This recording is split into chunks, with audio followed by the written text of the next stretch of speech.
হ্যাঁ দর্শক দেখুন কি অসাধারণ ধরন, আসলে দেখলে মন প্রাণ জুড়িয়ে যায়।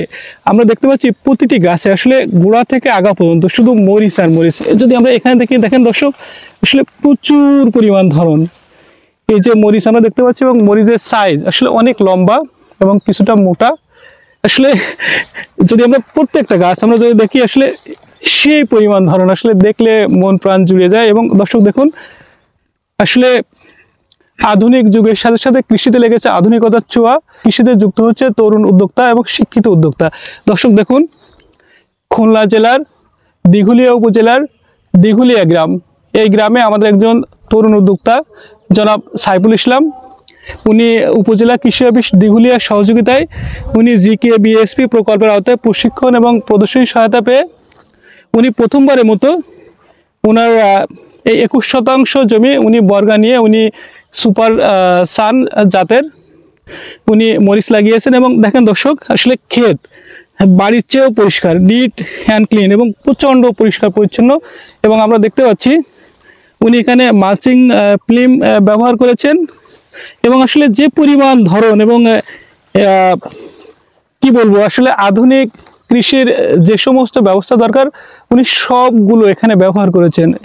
এবং এই যে মরিচ, উনি ওনার সাথে আমরা কিছুক্ষণ আগে কথা বলছিলাম, উনি বলছেন 5-6 দিন পর পর প্রতি শতাংশে 1 মণ করে মরিচ পাওয়া যায়। আসলে যে পরিমাণ ধরন আসলে উঠানো কষ্টকর। আসলে দেখেন, আমরা যদি এই দিকটা দেখি আসলে প্রত্যেকটা গাছে প্রচুর ধরন।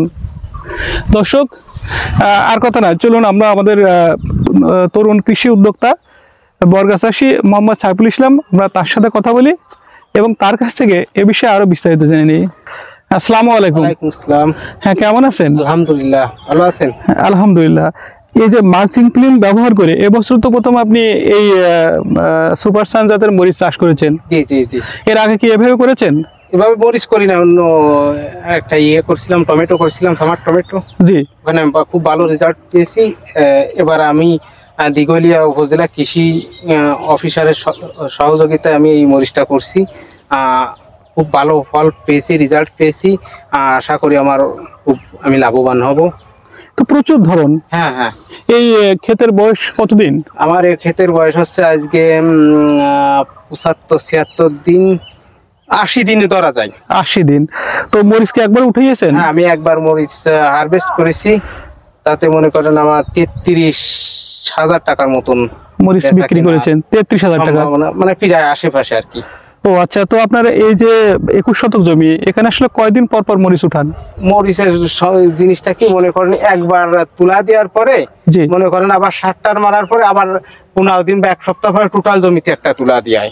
ঠিক আছে? এই মরিচ মনে করেন যেগুলো মনে করেন তুলার মতন হয়েছে, সেইগুলোকে আমরা টোটাল একবার আগামাত্রা 21% জমি ধরে তুলে ফেলাই। তারপরে মনে করেন আবার নতুন করে সারটা দেওয়ার পরে যে ছোট মরিচ গুলো হয় সেগুলো দেখা যাচ্ছে আবার 10 দিন বা 12-15 দিনের ভিতর আবার তুলার বড় হয়ে যায়। তারপরে আরেকটা তুলা দিয়ে আর একটা সার দিই, এর ভিতর সেচ আছে, তারপরে মনে করেন আপনার কীটনাশক আছে, ইত্যাদি ইত্যাদি। এইভাবে মনে করেন। তা আমি আশা করতেছি 21 শতক জমিতে আমার 21 থেকে 22,000 টাকা খরচ হয়েছে। আমরা প্রথম তুলাই 21,000-22,000 টাকা আমার উঠে গেছে। এই মরিচ আমি 5 মাস কন্টিনিউ বিক্রি করতে পারবো। আশা করি লাভবান হব। কৃষি অফিসার আছে, আমাদের কৃষি অফিস আছে, আমারে খুব সহযোগিতা করে। কোনো সময় তাদের আমি খবর দিলে পাই। ঠিক আছে, আমার কোনো সমস্যা হচ্ছে না, আল্লাহর রহমতে ভালোই হচ্ছে। আচ্ছা, আপনি বললেন যে 7 দিন বা 10 দিন পর পর মরিচ উঠান, তাই তো? তো একবার উঠালে আসলে 21 শতক জমিতে কি পরিমাণ মরিচ ওঠে?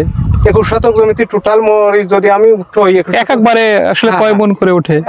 একবারে মনে করেন আপনার 18-20 মণ তো উঠবে 21 শতক। 18-20 মণ। তো এটি লাগিয়েছিলেন কোন সময়? এটি আমি লাগাইছি মনে করেন এখন থেকে প্রায় 80 দিন আগে চারা রোপণ করেছি আর কি। ও, লাগানোর সময় আপনি কতদিন বয়সে চারা রোপণ করছিলেন? তা মনে করেন 28-30 এরকম। ছোট ছোট চারা। দর্শক, আসলে মরিচের গুঁড়া অর্থাৎ ছোট ছোট চারা রোপণ করতে হয়। আপনি 25-28 দিন বয়সে চারা লাগিয়েছিলেন, তাই তো? ও তো লাগানোর সময় জমিটা প্রস্তুত করছিলেন কিভাবে? লাগানোর সময় সর্বপ্রথম 3টা চার দিছি, জি, দেওয়ার পরে জমিতে আছে দলসুন ব্যবহার করেছি, জি, আর শতাংশে হাফ কেজি হারে জি, দলসুন ব্যবহার করে 10 টিন জমি ফেলে রাখছি। ফেলে রাখার পর তারপর আর 2টা চার দিই, জি, আর 2টা চার দিয়ে ওখানে গোবর সার, তারপরে আপনার অন্য গোবর সারে 21 শতকে কি পরিমাণ দিয়েছেন? 21 শতকে আমি দিছিলাম 36 বস্তা গোবর সার। 36 বস্তা, 36 বস্তা গোবর জি, সার। তাহলে 18 মন মতো বা 36 মন মতো এরকম। হ্যাঁ হ্যাঁ, 36 বস্তা গোবর সার দেওয়ার পরে তারপরে আমি দিছি মনে করেন 1 বস্তা টিএসপি সার 50 কেজি টিএসপি, ঠিক আছে। আর এমওপি দিছি আছে আপনার মানে পটাশ যেটা, সেটা দিছি আছে আপনার 15 কেজি। 15 কেজি। আর জিপসাম 15 কেজি দিছি। জিপসাম দিছি 5 কেজির 1 বস্তা। আর বোরন দিছি আছে 250 গ্রাম প্রথম পর্যায়ে আমারে দিছিল। জি, আর সালফার দিছি, মানে সালফার মানে দিছি আছে 2 কেজি। আর দস্তা দিছি 1 কেজি। আচ্ছা, দিলেন। দেওয়ার পরে আপনার ভার্মি কম্পোস্ট দিছি, ভার্মি একটা আছে বায়োডার্মা, যেটা বায়োডার্মা, জি জি, ওই বায়োডার্মা দিছি, ওইটা 1 কেজি, হাফ কেজি দিছি। দিয়ে মোটামুটি আমি জমিটা একটা 2টা সার দিছি। আর জি, শেষ চাষের আগে ওষুধ দেওয়ার কার্বোফ্লুরান গ্রুপের ওষুধ দিয়েছেন দানাদার, তাই তো? হ্যাঁ, দানাদার একটা ওষুধ দিছি আছে পোকার জন্য, দানাদার ওষুধ, কাটুই পোকা, মাটির নিচের পোকার জন্য। জি, ওটা আছে আপনার এই কি জানি বলে নাম, বাসুডিন বা পুরাডান। জি, ওইটা দিছি। দেওয়ার পরে মনে করেন আমি মই দিছি।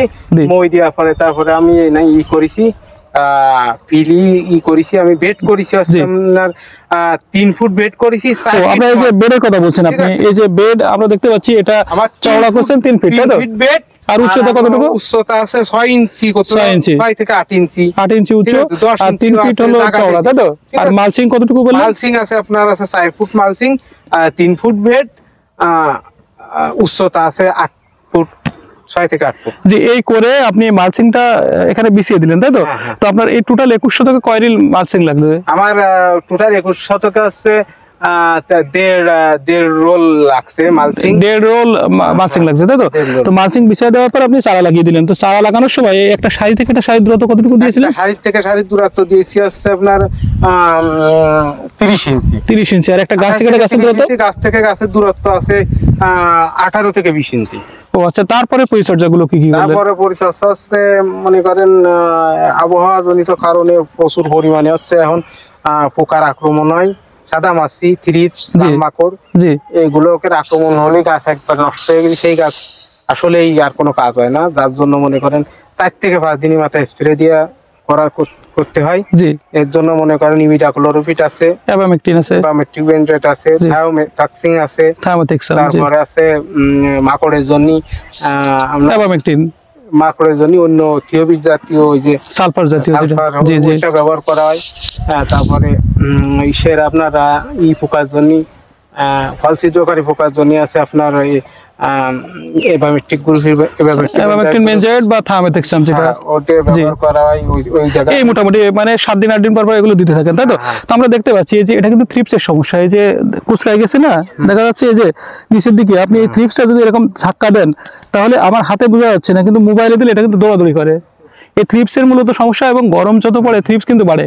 থ্রিপস এবং হলো মাকড়ও এখানে আছে, যে পাতা কুচকায় যায়, উপরের দিকে কুচকালে কিন্তু হলো কি বলে থ্রিপস, আর নিচের দিকে কুচকালে মাকড়। ঠিক আছে, এখানে মাকড় থ্রিপস দুটাই কিন্তু আছে। এবং পাশাপাশি আপনি বললেন ফল ছিদ্রকারী পোকা, তো আমরা পোকা দেখতে পাচ্ছেন, আপনি পরিচর্যা করছেন এবং ক্ষেত তো নিট অ্যান্ড ক্লিন। তো এরপরে আর এই যে বললেন যে থ্রিপস, মাকড় এবং ফল ছিদ্রকারী পোকার জন্য স্প্রে দেওয়া লাগে, এখানে কি কোনো রোগ লাগে? রোগ তো আমি আগে থেকে করি, ওষুধ দিয়েছেন আগে থেকে মনে করেন আমি ওইটা আছে দমন করে রাখি। মনে করেন ওষুধ না দিলে তো মনে করেন 2-1টা গাছে রোগ দেখা দিতে পারে। জি, আমার টোটাল ক্ষেতের মধ্যে হয়তো 2 সাইড দিয়ে 5টা গাছ, অন্য অন্য ক্ষেতে দেখা যাচ্ছে 3 ভাগের 1 ভাগ বা রোগ হয়, শত গাছ রোগ আক্রান্ত হয়ে যায়। জি, কোনো রোগ নাই, তেমন কোনো রোগ প্রতিদিনই মনে করেন নিজে চেষ্টা করেছি যতদূর সম্ভব। যাক মোটামুটি ভালো, খুবই ভালো। আচ্ছা, এই তো এই স্প্রে, আর এখানে তো সেচ দেওয়া লাগে মাঝে মাঝে নাকি? হ্যাঁ, সেচ দেওয়া লাগে। সেচ দেওয়া লাগে মনে করেন 8 দিন 10 দিন মাথায় সেচ দেওয়া লাগে। আর প্রথম যে সার দিয়েছেন, এরপর কি আর কোনো সার দিয়েছেন? সার একবার দিয়েছি। মনে করেন প্রথম যখন ফুল টোটাল গাছে ফুল দেখছি, ওই সময় একটা সার দিছি, এই টিএসপি দিছিলাম ওইখানে 15 কেজি, আর দিছিলাম হচ্ছে এই পটাশ সারটা দেওয়া লাগবে। ওই সময় কয় কেজি দিয়েছিলেন? ওই সময় পটাশ সারটা দিয়েছিলাম 10 কেজি, আর টিএসপি 15 কেজি, আর এমওপি 10 কেজি। আর আছে আমি একটা ইউমিক অ্যাসিড ব্যবহার করছিলাম, ইউমিক অ্যাসিড 500 গ্রামের যে প্যাকেট পাওয়া যায়, শিকড় বর্ধক করে একটা ব্যবহার করছিলাম, আর আছে 2 কেজি সালফার ব্যবহার করছি। এটা যখন প্রথম ফুল আসলো, আমি প্রথম একটা পানি সেচ দিয়ে ড্রেনের ভিতর দিয়ে মনে করেন ওই টোটাল জমিতে ড্রেনের ভিতর দিয়ে করেছি, প্রয়োগ করেছি, যার ধরুন আমার মনে করেন ফুলগুলো করেছে কিছু অনেক, কোনো ফুল মাইন নেই, পরিষ্কার 2-1টা ফুল গিরেই দেন, প্রতিটা মরিচ আর মরিচ, প্রচন্ড মরিচ, এবং ফুল আছে প্রচুর, কোনো মরিচের অভাব নেই। জি জি জি, প্রচুর মরিচ। জি, দিয়ে গাছটা দেখো মরিচ আর মরিচ, আর মনে করেন 10 চলতেছে, আরো ইনশাআল্লাহ 15 দিন পরে গাছটা ধরে রাখতে পারবে না, কাটিতে এই পরিমাণে মরিচ হবে। এই তো মোটামুটি পরিচর্যা, আর তো পরিচর্যা নাই, তেমন কোনো পরিচর্যা, আর উঠানো লাগে এই মোটামুটি। তো এই জায়গা মনে করেন মালচিং এর জন্য আমার জোড়া থাকে মাটিতে, ভিজা ভিজা ভাব থাকে, একটু সেচ কম লাগে, তারপর কোন আগাছা কম হচ্ছে হয় না বলি হালকা পাতলা হয়, আমিও করে ফেলাই, পরিষ্কার করে ফেলাই। আসলে এই যে মরিচের কোয়ালিটি কিন্তু ভালো হয়, যেহেতু মাটিতে পড়ছে না, এটা কিন্তু দর্শক, এটা কিন্তু আসলে মরিচের কোয়ালিটি অনেক ভালো হয়, এই তো মোটামুটি, তাই না? জি জি। তো আপনার এই টোটাল 21 শতক জমিতে আপনি বলছেন কত টাকা খরচ হয়েছে? আমার 21 শতক জমিতে 21 থেকে 22,000 টাকা খরচ হয়ে গেছে, যা মনে করেন প্রথম তোলায় উঠে যাবে। জি। আর এখানে কত টাকা আসলে 5 মাস বললেন টানা পাওয়া যাবে, 5 মাসে কত টাকা এখান থেকে পাওয়া যাবে? 5 মাসে আমি আশা করতেছি মনে করেন আমার 1 লাখ টাকা মনে করেন লাভই হবে। 1 লাখ টাকা খরচ বাদ দিয়ে লাভ হবে, আল্লাহ যদি কোনো আগামীকে না দেয়। দর্শক আসলে সকালেও বলিছে যে তোর 1 লাখ টাকা হয়ে রয়েছে এই জায়গা, আমাদের উপসহকারী উদ্ভিদ সংরক্ষণ অফিসার। হ্যাঁ। দর্শক আসলে কথা বলছিলাম কৃষকের সাথে। তো আসলে দেখেন, যুগের পরিবর্তনের সাথে সাথে কৃষিতে লেগেছে আধুনিকতার ছোঁয়া, এবং প্রত্যন্ত গ্রামেও, বিশেষ করে এই দিঘুলিয়া উপজেলার দিঘুলিয়া গ্রাম, এখানেও আমাদের কৃষক, তরুণ কৃষক, উনি কৃষি বিভাগের সহযোগিতা, উনি প্রশিক্ষণ পেয়ে আসলে আধুনিক পদ্ধতিতে বিদেশে বা উন্নত দেশগুলোতে যে পদ্ধতিতে মরিচ বা অন্যান্য ফসল চাষাবাদ করে, উনি সেই পদ্ধতিতে চাষাবাদ করেছেন, এবং যেহেতু আধুনিক পদ্ধতিতে ওনার কিছুটা খরচ বেশি হয়েছে, তারপরে উনি লাভ পাবেন 21 শতক জমিতে, উনি 1 লাখ টাকা উনি আশা করছেন। এবং দর্শক দেখুন আসলে ক্ষেত কি পরিষ্কার পরিচ্ছন্ন, দেখলে মন প্রাণ জুড়িয়ে যায়। আমরা যদি এ ধরনের কৃষি করি তাহলে কৃষিতে অবশ্যই লাভ করা সম্ভব। তো আপনি অনেকক্ষণ সময় দিয়েছেন, আপনাকে অসংখ্য ধন্যবাদ। ধন্যবাদ আপনাদেরও।